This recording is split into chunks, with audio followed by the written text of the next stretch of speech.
the Camo and Hooks podcast. This is Mike. This is Luke. And we're coming to you from the back of Luke's truck after a hunt, I say in air quotes, on Lake Georgetown. I guess we did hunt. It was a hunt. It was an unsuccessful hunt. Spoiler alert. But it was a hunt nonetheless. Yeah, it's like if they're going to cut ahead to the end, the last thing we're going to say is, we didn't do it. I think it's, first things first, we got out here, right before sunup this morning. Yeah, it's the beginning of September. It's first week of September. Dove season just opened 5 days ago, 6 days ago. And I could see my breath this morning. Yeah, it was legit cold. It was like an actual fall. It's like we had an actual season here in Central Texas. That was an unusual thing. Now, speaking of dove season, I have just a quick update for us that I managed to, on opening day, I did head out. I got an invitation last minute to go hunt some dove. So I went out to some private property, guys that I coach Little League Baseball with, and there wasn't a lot of action. I did manage to bring down 3 birds. Got some eating done. So that was a good thing. I got my first one of the season, got that up on Instagram, so it happened. It officially happened when I did that. It did. That's true. But it was cool. I got to be out there with a couple of the ball players from our team. It was a good time. And then 2 days later, I was able to grill those up as an appetizer. I did the classic. I did the dove poppers with the jalapenos and cream cheese. Absolutely. And then I chicken fried a little bit of it to give to the kids. They actually liked it. Oh, nice. It was good. And then I actually took one of the birds, halved it, did a dry rub on it, and just put that straight on the grill. The whole bird? Skin on. Yeah. Well, I'm not whole bird. No feet, no wings. Right. It was a little bitty bird too. So I did not grill it. Did you pluck it? I did. All right. I plucked it right there in the field, actually. Fantastic. Got it and then froze it. So got it back, and then I halved it, put it on the grill with the skin on. Best preparation out of all of them that I did. I don't doubt it. It was so good. So I've never, no need to shame me. I feel the shame. I'm 35 years old. I'll be 36 next week. Never been dove hunting in my life. Born and raised in Texas. Lived in Texas my whole life. Never been dove hunting. I guess today, technically, I can't say that anymore. You could say that dove were able to be hunted today. And so I'm speaking from a place of pure inexperience as far as dove is concerned or hunting is concerned, but from a place of a lot of experience where, my career has been in the culinary industry. I find that most hunters, whether it's dove or duck, they're just breasting them out. Right. Just taking that, they're taking the skin off, they're just taking the breast, and doing preparations that a lot of times mask the flavor of the meat. Yeah. So I am so curious to get my own dove, my own ducks. I want to pluck them. I want to do all kinds of different preparations. I want to, skin on. I want to cook the legs. I want to eat the wings. I want to do the whole thing and see if it's, A, is the juice worth the squeeze. There you go. That could very well be the issue. It's just not worth it, right? Maybe their legs aren't big enough. It's too much to pluck, whatever. And I'll tell you, the legs really, it was a medium-sized dove, the one that I halved, and there wasn't a lot on the legs. Really, just kind of gnawing the breast off was kind of that was worth the squeeze, as it were, because I'm telling you, the flavor difference was so stark. Yeah, it was so good, and it was like a nice dark kind of gamey meat that it stayed moist and everything. It was fantastic. Like quail. Yeah. I'd imagine. Yeah, very similar. So, that was a good thing. So, fast forward to today. Yeah. Dove was technically on the menu today, so to speak. So, with this small game permit that we have here at Lake Georgetown, we were out here primarily hunting dove, rabbit, and squirrel. We didn't really come out with a direction, I guess you could say. No, today, I really, and especially in hindsight, I'm going to chalk today up as a recon mission. There it is. Yeah. It was a recon mission with guns and live ammo. With the hope that it would result in something going home in my presumptive gallon bag and cooler full of ice. But more than anything, having no experience with any of this stuff, we wanted to get out here, walk around, see, if we could see signs, right, of anything. And we saw, out walking through the fields, we saw fields that should be perfect for dove. Maybe wrong time of day. Yeah, for sure. Maybe it was too cool. We did see in those fields lots of runs that look like rabbit highways. Yeah, they really did. At a certain point, it started to feel ridiculous that we didn't see one. Right, we were being punked or something by these rabbits. They're sitting in the grass watching us. We were. Yeah, 100%. They're much, like we've said, they're much better at this than we are. At the very least, we were punks. Whether or not we were being punked, we were a couple of punks. Whether we did it to ourselves or had it done. Exactly. Yeah. And I totally agree with that. Obviously, I think we both have the pipe dream of like, we'll come out, we'll see stuff, and be able to shoot everything like that. Yeah. But with the lack of one inexperience, the two unfamiliarity with this place, with Lake Georgetown, and this is a man-made lake in Georgetown run by the Army Corps of Engineers. It's a great spot. Not a lot of hunters are allowed out here, so we were very lucky to get it. I feel like we haven't done it service just yet, getting drawn for that, but I think we will.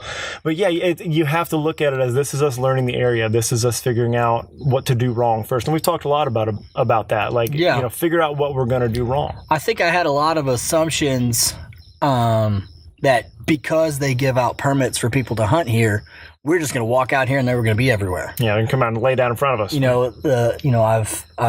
I've thought about what I need to do, what gear I need to have, all that kind of stuff. I didn't think about learning the area as part of the challenge. Because everywhere I've ever hunted, deer hunting is what I'm talking about. I've sat in a blind and looked at a feeder, so we knew the deer were going to be there. Sure. I didn't have to learn the area.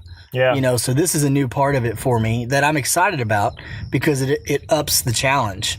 Not that I need more challenge, but it ups the challenge. But the challenge doesn't care about you. It's going to up no matter what. Exactly. So yeah, I was kind of the same way. I said to Luke partway through our hike, we'll just call it a hike, that I have never gone outdoors in a park, in public land anywhere in Texas and not seen a squirrel. It's never happened to me. And today was clearly that. Oh, yeah. When I had the intent and the means to take a squirrel, I did not see a single squirrel today. Now, that doesn't mean that we didn't see wildlife today. By our total count, I saw a rabbit driving into the parking lot of the campsite. What was he driving, Mike? Oh, boy. Bing! Oh, there we Count go. it. Too bad we don't have video on this one. I don't know if my eye roll could have been contained. I think they heard your eye roll. They might have heard it. If you hear eyeballs, that's me. If they heard it over their own eye rolls. Correct. So yeah, coming in, I saw a rabbit just run right across the road. This is pre-dawn. And that set the tone for me thinking, like, they're going to be all over today. I didn't bring a big enough cooler. Oh, man. Did I bring enough shelves to get them all? So let's see. So first thing we saw, Luke spotted a whitetail. Oh, yeah. She was pretty. Oh, she was big and pretty. I said, Mike. And he starts talking about where he thinks he sees a rabbit. I did. And I said, well, Mike, you might see a rabbit there, but I damn sure see a deer right there. She's just looking right at us, too. She spotted us 10 minutes before we ever even got there. She was pretty. And then, let's see, we spotted more whitetail after that before we spotted anything else. Saw some doves way off in the distance, but we spotted more whitetail. I think a total of 8 whitetail. 8 whitetail. Yeah, so that, and it's A, not whitetail season, and B, we can't shoot them here because we don't have a permit. Right. Even if it were whitetail and season. C, we are in the general hunting area, not the deer archery area. So there was nothing we could have done, and they knew it. Seems like they were hanging out in the right spot then. Mm-hmm. Yeah, they were fairly. I wouldn't say they were bold, but I mean they were less than spooked by us. Mm-hmm. I did take a shot. I did discharge my firearm today. That's true. I shot at a dove. It was a long shot, but it was the only dove that I saw that was anywhere near shootable. I think we decided I lightly seasoned him. Right. Yeah. Like if you refer to getting sprayed with shotgun shells as being peppered. Yeah. Then he lightly seasoned this was like stuff. It was like a pinch of white pepper. Yes. Is what this was. Yeah. He might have got a little splatter from me on the wing, but nothing. That was the only shot I was able to take. Mm-hmm. And then I did see the tail end of a rabbit about 150 yards out, and we tried to get a little bit closer in on him, get a look, and he just vanished. Yeah, just gone for good. So they're way too wise for us. So that was it. Spotted some fishing spots though. Yeah, I think we may have some pretty cool spots to look for some fish. So the new addition to the gear list is a Snoopy pole. There you go. You go ahead and head up to insert sporting goods sponsor here store, and I'm going to keep milking that. Good. And, I'll go back and digitally put in whatever the name is. Yeah. and pick up a little kid's pole that'll fit in the backpack. You can get the retractable poles, the telescoping poles, but then you got to restring those every time, and that's irritating. So if you just get a little 18, 24-inch pole that you can just keep in the backpack, already strung up, ready to go, just some little bitty tackle. We're not, bringing the whole caboodle out. Right. But yeah, just, see a spot, let a line, see if you can get some. Yeah, I mean, there's some cool spots for that. And, it's, again, this was, I think early on, we were very quick to appreciate that, man, it's pretty out here. This is a pretty day. This is beautiful land, and I've never been out here before. It sounds like the stuff that people say when they're unsuccessful. Right. Well, it's just nice to be outside, but guys, it was 60 when we got out here. It might be barely 80 right now. Yeah. Not a cloud in the sky. We saw, some steam coming off the lake. We saw the sunrise. It was just, there's some pretty picturesque views. Yeah. Walking through here. So it was pretty neat. And we, obviously there's hunter talk that happens. We talk about the outdoors, and I think we both talked about an appreciation for the beauty of Central Texas wilderness. And I think that a lot of times our friends out west, I think they're a little spoiled on their landscapes, obviously. Same with the East, really. We have seasons. That kind of stuff. Yeah, rub it on our face, why don't you? But, we had fall today. So. I think we did. For our one day, we had it. But, I think Luke and I are both, we're lifetime Texas residents. We were both born here. And I think there is a beauty to Texas wilderness that comes from, as Luke very astutely said, that comes from its ruggedness and its unforgivingness. If that's even a word, but how unforgiving it is, that makes it beautiful. That makes it makes you appreciate the life out here. It makes you appreciate just the overall lay of the land and what it takes for things to live out here and for hunters to be successful. Like there's a beauty to it that is all its own, and I think you really have to. If you just live around it and you have to try to tame it or have to build a yard out of it, you're not going to like it. Right. But if you're out in it, I think you can really appreciate it. Yeah, I think, today we had really mild weather, which was nice, but as we were walking through that waist-high grass, trying to avoid the cactus, you think, well, man, what is it like when it's 108 out here? Yeah. Unfriendly. And speaking of unfriendly, we did come across the carcass of a spike out there. We did. Yeah. To reiterate, it is not hunting season, so that little fellow was not shot. You're right. Pieces of him had been carried around. He had a hoof removed and his leg was 10 yards away. That is not the work of a hunter. No, he's picked clean. Clean, yeah.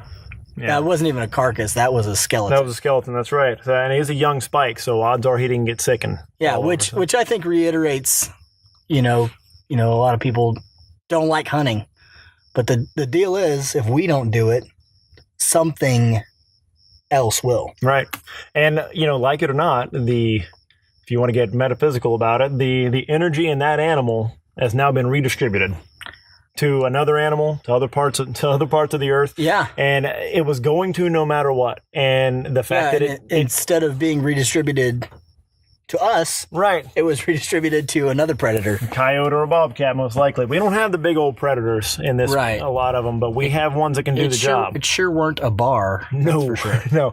They got sharp parts and they can get the job done. That's right. Never underestimate them. And we have skittish predators around here too.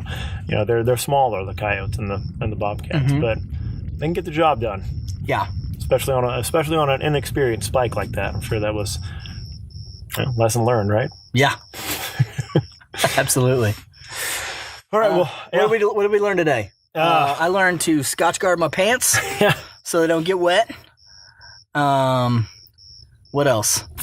I learned that even though the sun is not up when you start, it will come out later, so you should wear sunscreen. Yeah.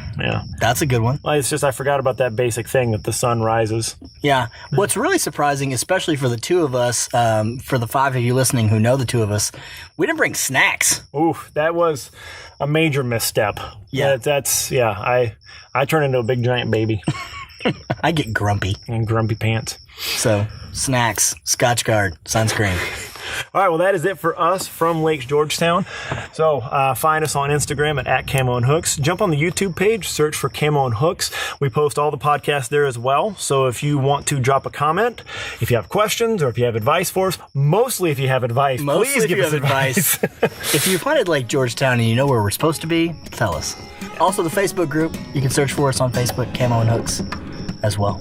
All right, we'll see you next time, guys. Bye.